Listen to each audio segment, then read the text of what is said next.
on my car payment. If I had a car payment, on my car payment. I don't know why I brought a car payment. I don't have a car payment. I do know why I brought that up, because this is not my first time trying to record this episode tonight. And I was talking about on a different recording that I was like, okay, I'm not going to do that. Talking too much. Anyone who knows me knows I can talk a lot.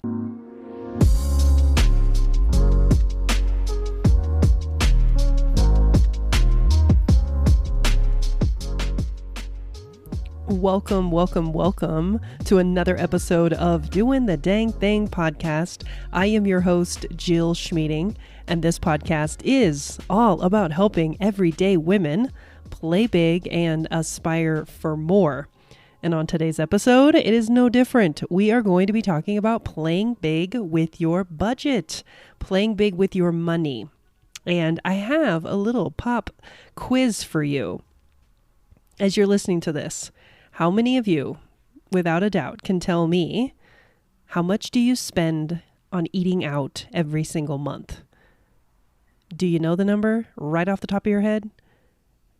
Well, I can tell you one thing. If you would ask me that question, thanks to my budgeting app that I use and have used for over 10 years, I can tell you exactly how much I spend on eating out.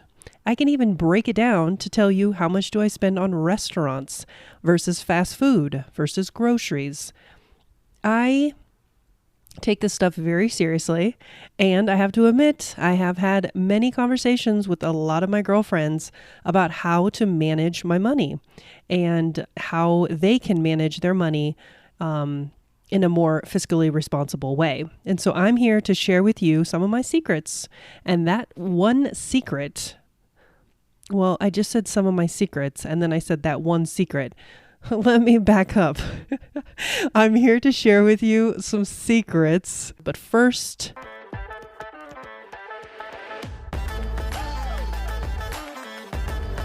I was talking about the fact that my mom at the age of 16, I think I was about 15 years old when I bought my first car, and getting ready to turn 16 and needing to be able to drive to school and stuff like that. And my mom taught me a good lesson, which was just paying extra on the principal every single month so that I could pay my car off early. And I always remember getting a loan. If I did a 6-year loan so that the payment was a easy payment amount, and that way I could take extra money that I earned from my job every month and pay extra on the principal. And it just worked out really well for me. I've been able to pay off many cars during my lifetime. And so that was a really good trick that my mom taught me when I was a teenager. And I know times have changed so much with what teenagers are doing nowadays and whether or not they're even wanting to get their driver's license. But back in the day, back in the 90s, it was, I wanted my freedom and I wanted to drive my car and my little Dodge Shadow. And boy, if you're like me, your first car, think about it for a second. I digress. Everyone's first car has that thing that you laugh about now, but when you were driving, you were super embarrassed. Mine was whenever I let off the gas pedal, the AC vent would flip, and the air conditioner would then start to go out of the floor area versus the dashboard area. Yeah, it was kind of crazy, but I do love my little Dodge Shadow. My, what was that? 89 Dodge Shadow. Oh, the memories of our first cars. So anyways, I've had many, many good cars since then. All of them paid off early. Thank you, Mom. Thank you, Mom, for teaching me all these tricks. And I am here to teach you all the tricks that I've learned from Mama Sal over the years, how to be fiscally responsible with your money. And that is what this show is all about, playing big. Playing big means that you are trying to do more than you are right now. You're trying to step outside your comfort zone. And maybe that means you're going to pay off debt, or you want to buy a new car, or you want to just put more money in savings, or you want to start a retirement account. That is such good news. And I'm so excited to hear whatever it is your financial goals are I just want to let you know there is a program out there that I use, and I have used it for years. And I've told a lot of my girlfriends and friends along the course of my life about this program.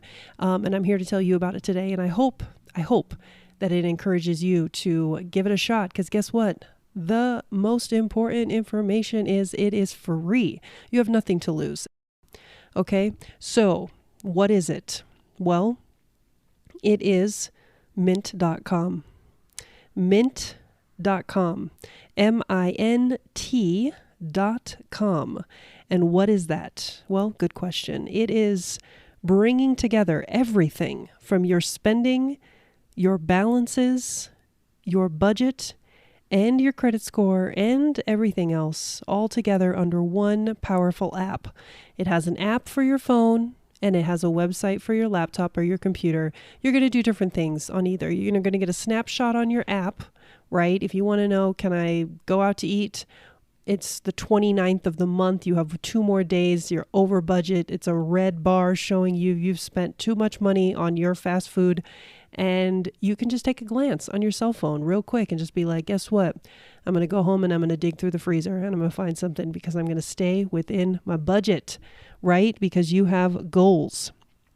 The website, though, is where you're going to do a lot. You're going to do a lot of the nitty gritty up in that website. And this is, like I said, it's a place for all of your spending, all your balances, all your budgets. You're going to do tracking of cash flow and budgets. Tracking of your cash flow, which brings me to my question that I asked you at the beginning of the episode. Do you know where your cash is going every single month, and your budget? There is a lot more that this website can do, and I don't want to overwhelm you in this particular episode. I want to get down to the nitty gritty. I think the most important thing is, do you know where your money's going? If you do, awesome. You're going to level up. You're going to level up, and you're going to do a little bit more than maybe what I'm going to talk about in this episode. This program is still really good for you, though. If you don't know where your money's going and you want to know, or you have goals and you want to start saving for retirement, which I think is awesome thing to aspire for, this website is for you as well. So it will help you obtain goals, right?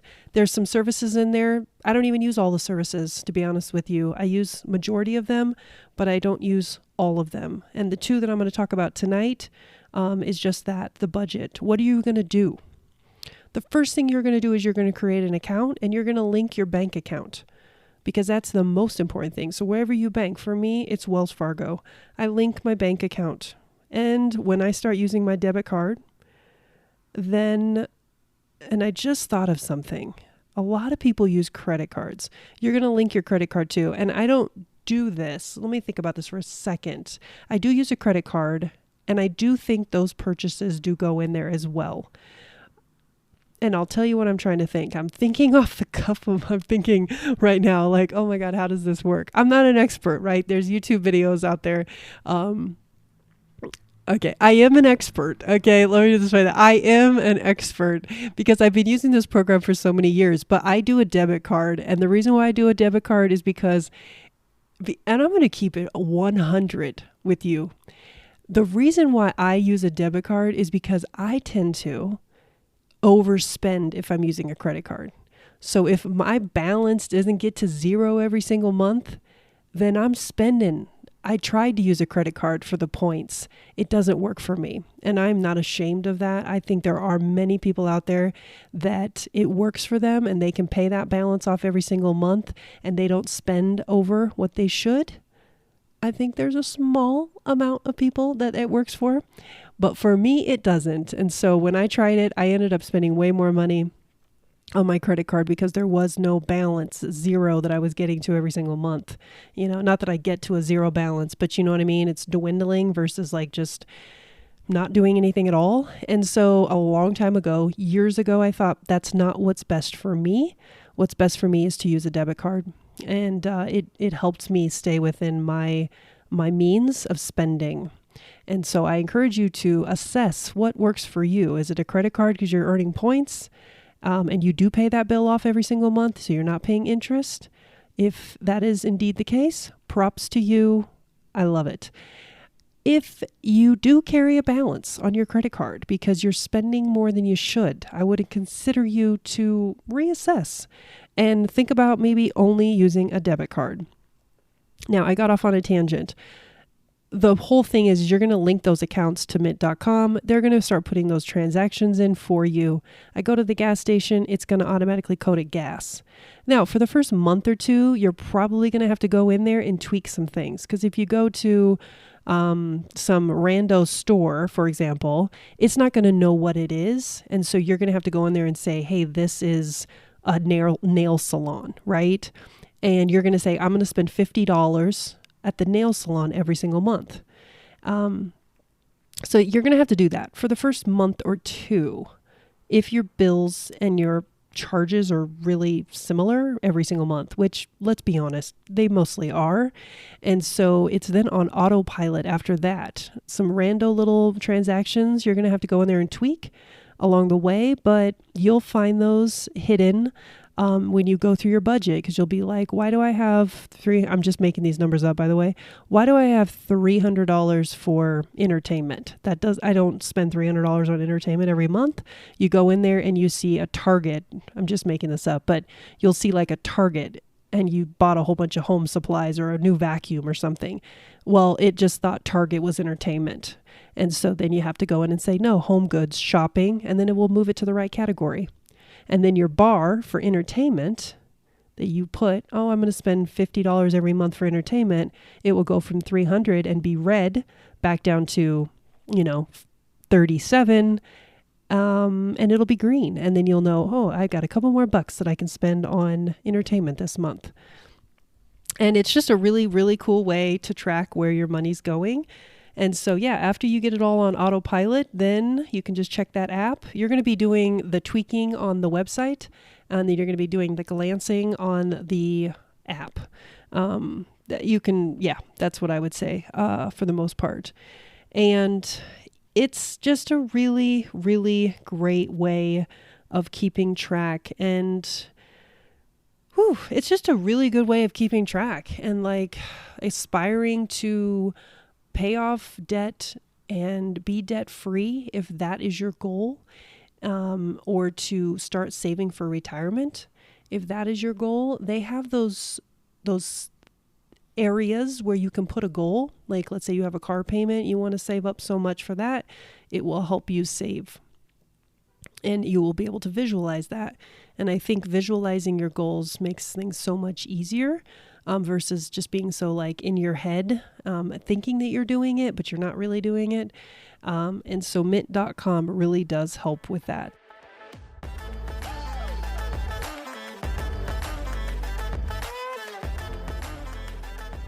Another thing that I really love about mint.com is the bill payment tracker.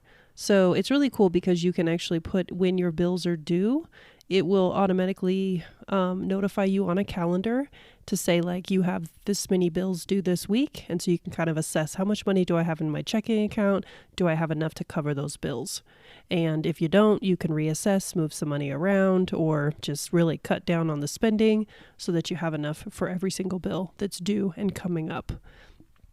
The bill payment tracker is something that I use as well, and the budgeting, and just seeing where my money's going. And at the end of the year, it's really cool because if you do give to charities or do anything like that, you have to keep track of for taxes. All you have to do in the filter box is type in, charity, because all my charities automatically coded, again, autopilot. So I type in the word charity, everything comes up for the entire year. I know exactly how much I've given to each organization, and it takes half the time. And I know obviously those organizations send letters as well, but this is just another way of double checking everything. Those are the services that I really use with Mint and I really, really enjoy, and I think would benefit you with your cash management, your goals of playing big with your finances. If this is something that you've always had some questions about, this is kind of the step one. Create an account. Link your bank account, the one that you use for all of your charges every month. Number 2, create a budget. And this is something that I touched on briefly, but I will just say you get to create how specific or how generic your budget's going to be. So for me, I like to really break it down. I like to know how much do I spend on groceries, how much do I spend on fast food, and how much do I spend on restaurants? Because each of those things mean different things to me. And then I even have a entertainment category, right? And so you don't have to do that. You could say, how much am I going to spend on food? And it could be all in one bucket, and that's good enough for you. And I love that. So it just really depends. It's curated to your needs.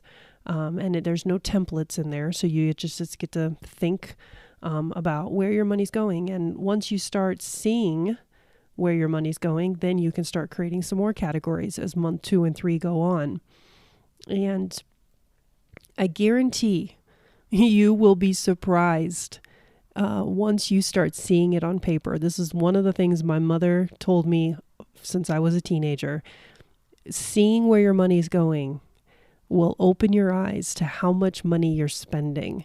And if you're somebody who's like, I never have enough to save for retirement, or I never have enough to save for my savings, or, to buy that extra dress that you want to, or whatever it is, start doing this and you will see you'll have money where you're like, okay, I spend a lot at this particular coffee shop, or I spend a lot at this particular store. For me, it's Amazon. I tell you what, every single month I go into my budget and I'm like, eyes wide open on how much money I spend at Amazon. And it is mind-blowing to me. And some of it's just like I've transitioned from shopping at Target to Amazon. So the bill at Amazon's going up, but my Target bill's going down. So that's one way, that I'm assessing that. But just also it's just like, what am I spending on Amazon, And there's some ways that I could cut back and start saving more. I don't mind sharing my personal stories. I know I'm not the only one out there who's in this boat. And so I encourage you to just think about your own personal journey, where you're at. Be honest with yourself. Don't be in denial, because it's not going to get you anywhere. And give this program a shot.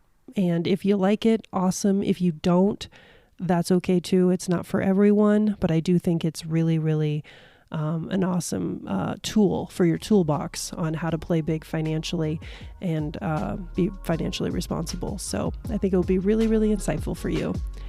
Thank you so much for tuning in today to another episode of Doing the Dang Thing podcast. I am here to help you play big and aspire for more in your life, working towards becoming your most truest, authentic self. Take care, everyone.